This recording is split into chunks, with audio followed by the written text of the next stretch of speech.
ज़रा याद करिए कि जब आपने अपने करियर की शुरुआत की थी, फिर धीरे धीरे आपका इनकम बढ़ता गया। इनकम बढ़ता गया, उसके हिसाब से आपके एक्सपेंसेस बढ़ते गए, आपके लाइफ की प्रायोरिटीज़ बदलती गई। एक बात बताइए, जिस तरीके से प्रायोरिटीज़ बदली है, जिस तरीके से आपके एक्सपेंसेस बढ़े हैं, आपका इनकम बढ़ा है, क्या उसी हिसाब से आपके सेविंग्स बढ़े हैं? सच सच बताइए। 90% लोगों का यह आंसर होता है कि सेविंग्स नहीं बढ़े, बाकी सब कुछ बढ़ गया। अपनी जो लाइफ है वो बहुत सारे प्रायोरिटीज के आजू बाजू में घूमती रहती है। अब ये अलग अलग लाइफ स्टेजेस पर हमने क्या करना चाहिए, इसी के बारे में आज हम आपसे बात करने वाले हैं आपके अपने इस इन्वेस्टमेंट फंडा चैनल पर। लेकिन आगे बढ़ने से पहले आप प्लीज़ इस चैनल को सब्सक्राइब कीजिए और फिर ये वीडियो एंड तक देखिए। एंड होने के बाद आप इस वीडियो को लाइक करके आपके अपने लोगों को शेयर कीजिए जो अभी एक अच्छे करियर की शुरुआत कर रहे हैं, या मिड स्टेज में है, या रिटायरमेंट, जो भी अभी हम लोग डिस्कस करने जा रहे हैं उन स्टेजेस में है।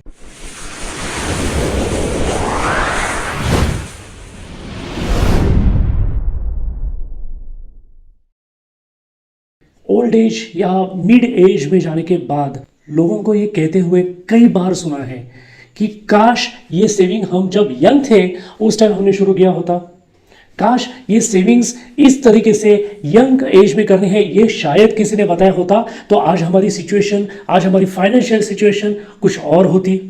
कई बार एंड बहुत बार हमें ये सुनने को मिलता है। तो क्यों ना आज हम ऐसा कुछ डिसाइड करें कि आज ये जो आप सुन रहे हो ये आप अपने बच्चों को बताइए और उनसे ये वर्कआउट करवाएं। कैसे लगेगा? वैसे देखा जाए तो बताइए ज़रा कि क्या क्या लाइफ स्टेजेस होते हैं। जब ये सवाल किसी से भी पूछता हूँ तो लोग बोलते हैं कि भैया मेरी पहली नौकरी या मेरा पहला बिजनेस का अटेम्प्ट, वो लाइफ की पहली स्टेज बोलते हैं। भाई साहब, ये पहला स्टेज नहीं होता है। आपका पहले स्टेज होता है आपका बचपन। यानी जब बचपन में कई बार ऐसा होता है ना कि बर्थडे आया या रक्षाबंधन आया या भाई दूज आ गई, अब ऐसे टाइम पे बहुत सारे गिफ्ट्स मिलते हैं, उपहार मिलते हैं, कैश मिलते हैं एज अ गिफ्ट। कई बार बहुत सारी चीज़ें मिलती है, खिलौने मिलते हैं। अब आज का ज़माना ऐसा है कि हमारे घर पे सारी चीज़ें होती है, सारे टाइप के खिलौने होते हैं, बच्चों के लिए सब कुछ होता है। जब ये बाहर से ये गिफ्ट्स वापस आते हैं तो डबल हो जाते हैं। अब सवाल ये पैदा होता है कि ये डबल लेके करेंगे क्या? ये हम किसी को बोल के नहीं दिखाते, लेकिन मन में तो ये सारी चीज़ें चलती रहती है।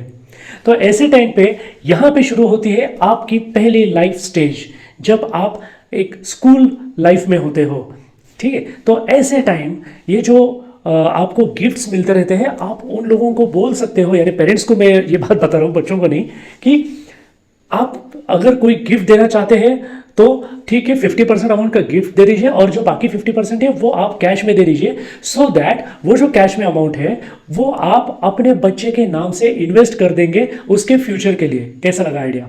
फिर एक स्टेज आती है कि आपने अपनी एजुकेशन खत्म कर दी है, अब या तो आप बिजनेस अटेम्प्ट करना चाहते हैं कि कैसा कर सकते हैं, या फिर आप अपनी पहली नौकरी ढूंढना शुरू कर देते हैं। अब ऐसे टाइम पे एकदम खून तो एकदम गर्म है, तो मौज मस्ती तो करनी है, तो क्लब्स जाना, पार्टी जाना, वहाँ पे खर्चा शुरू हो जाता है।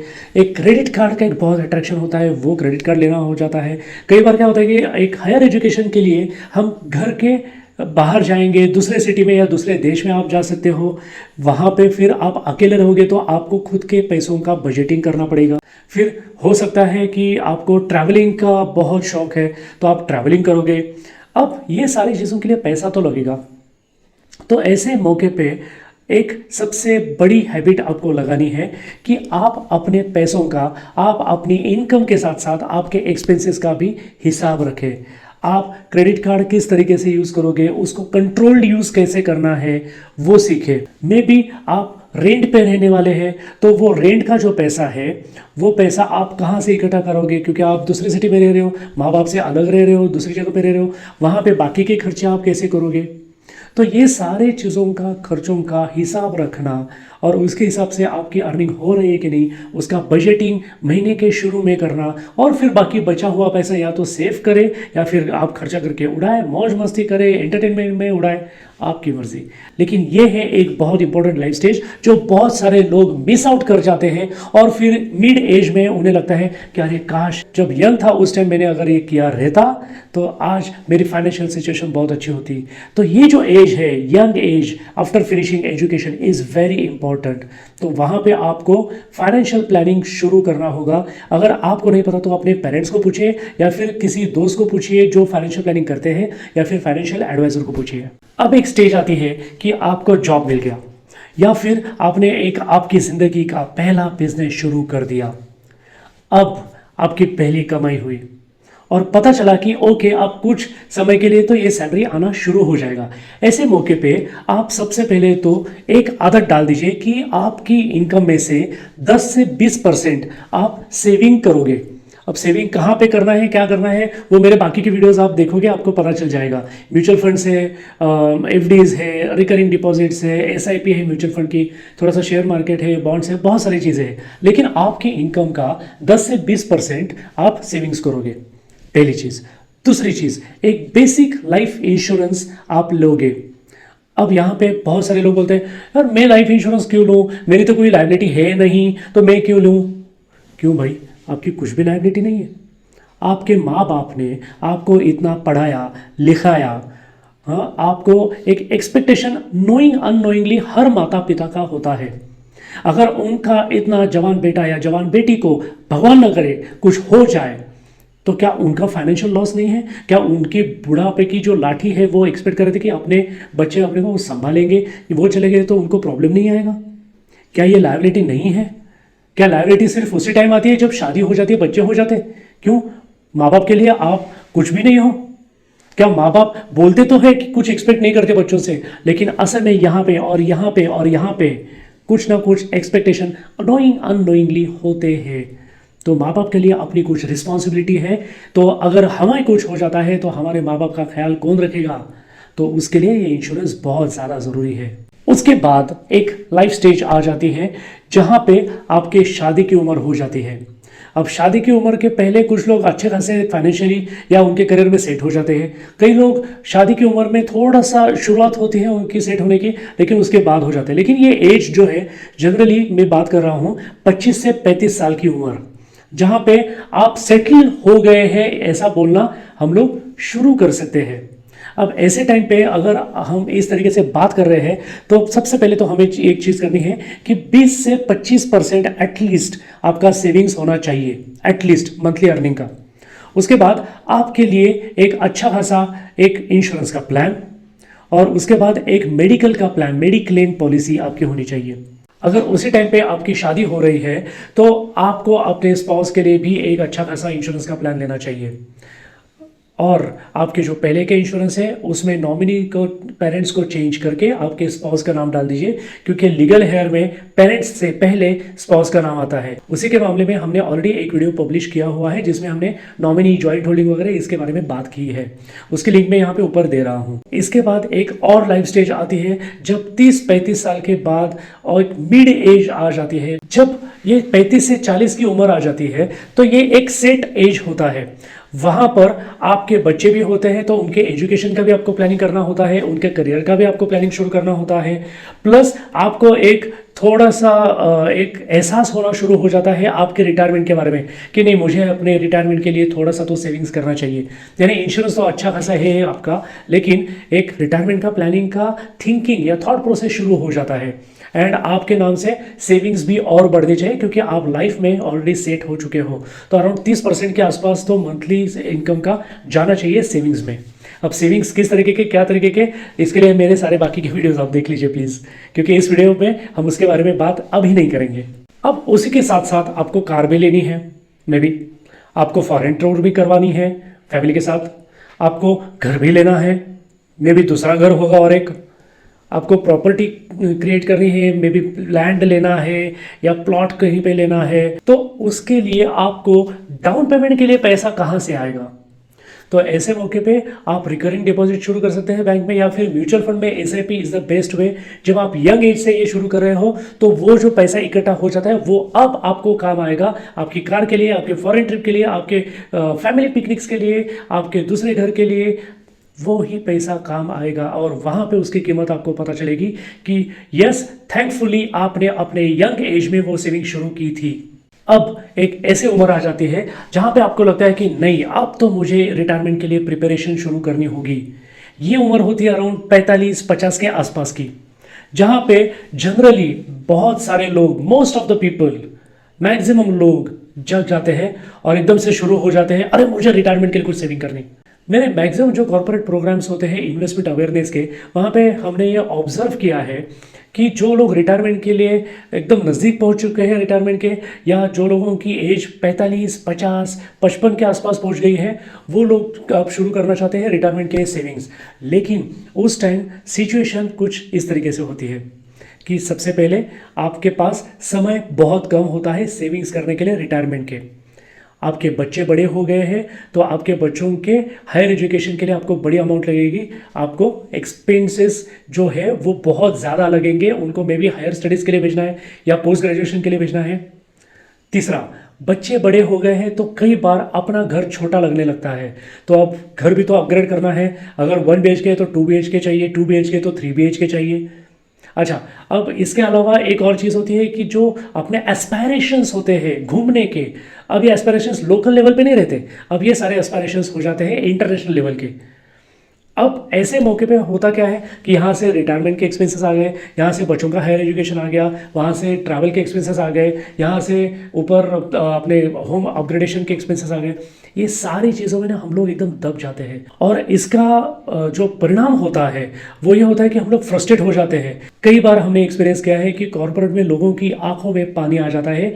वो बोलते हैं कि अरे इतना लेट हो गया है रिटायरमेंट के लिए, सेविंग्स के लिए, लेकिन अब कुछ नहीं कर सकते, ना हम घर के लिए, बच्चों के लिए ये सेविंग्स हम कर सकते हैं, ना उनके एक्सपेंसेस के लिए हम सेविंग्स कर सकते हैं, ना खुद के रिटायरमेंट के लिए हम लोग सेविंग्स कर सकते हैं। करें तो क्या करें, कई बार उनकी आंखों में पानी आ जाता है और वहाँ पे वो लोग बोलते हैं कि काश जब मैं यंग था उस टाइम अगर मैंने ये सेविंग शुरू किए होते तो आज मेरी सिचुएशन बहुत अलग होती। ये इंपॉर्टेंस है जब आप यंग हैं वो उस टाइम आपके सेविंग्स बढ़ाने का। अब एक ऐसी स्टेज आ गई कि आप रिटायर हो गए। अब रिटायर होने के बाद जनरली लोगों की सबसे पहली प्रायोरिटी क्या होती है? उनके जो सेविंग्स है, जो उन्होंने जिंदगी भर में जो भी XYZ सेविंग्स किए हैं उनको सेफ रखना है, क्योंकि इनकम नया जो आने वाला है वो बंद हो गया मोस्ट ऑफ द टाइम्स। अब जो पैसा है उसको बचा के रखना है, उसको कम नहीं होने देना है। एटलीस्ट वो उतना रखे और उसके ऊपर कुछ अगर वेल्थ क्रिएशन हो सके या उसके ऊपर अगर उनके खर्चे चल सके तो उसके बारे में सोचना है। तो ऐसे टाइम सबसे पहला सजेशन होता है कि पहले तो आप शेयर मार्केट से थोड़ा सा ना छुट्टी लेके थोड़ा सा पीछे आ जाइए, थोड़ा सा सेफ फंड्स में आपका पैसा डाल दीजिए, डेट इंस्ट्रूमेंट्स में आपका पैसा डाल दीजिए, बैंक्स में आपका पैसा डाल दीजिए, MIS है आपके लिए, या म्यूचुअल फंड के डेट्स एंड लिक्विड फंड्स है आपके लिए। बहुत सारे ऐसे फंड्स हैं कि जहां पे आपका पैसा शेयर मार्केट में कम जाएगा या फिर बिल्कुल नहीं जाएगा। FD जैसे कुछ प्रोडक्ट्स हैं, बैंक्स के भी एफडीज है। तो ऐसे इंस्ट्रूमेंट्स में आपकी इन्वेस्टमेंट बढ़ाए जहां पे आपका पैसा कम नहीं होगा। इसके साथ साथ अगर आपका कोई एक प्लॉट है कहीं पे लिया हुआ, कहीं पे लैंड है, या कोई दूसरा अगर आपने अपार्टमेंट खरीदा हुआ है, फ्लैट खरीदा है या घर खरीदा है, तो हो सके तो सोचिए उस घर को बेचने का। बिकॉज ये वो उम्र है जहां पे आप वो चीज मेंटेन नहीं कर सकते। अब वो मेंटेन करना है, अगर लैंड मेंटेन करना है, फ्लैट मेंटेन करना है, नया टेनेंट आ गया उसका रजिस्ट्रेशन जाके करवाइए, या फिर लैंड है उसका मेंटेनेंस करिए, हजार चीज़ें होती है। क्या ये वो उम्र है जहाँ पे आप वो सारी चीज़ें कर सकते हैं, वो कि जो आपने यंग एज में बहुत सारे अच्छे तरीके से मैनेज की थी? नहीं।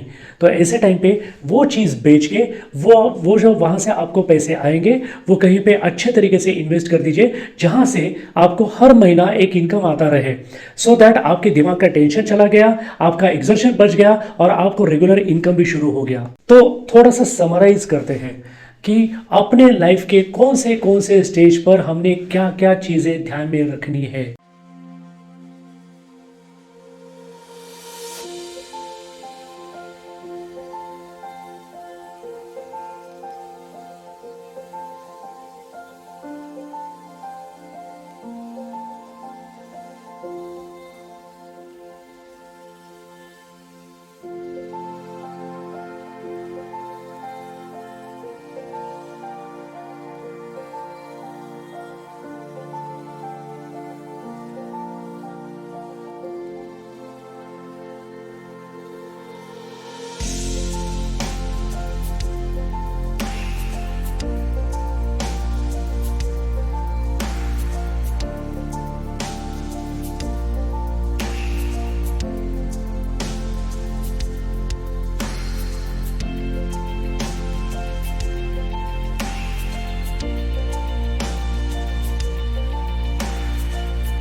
उम्मीद करते हैं कि आज हमारे इस वीडियो ने आपके सामने आपकी पूरी लाइफ रख दी होगी।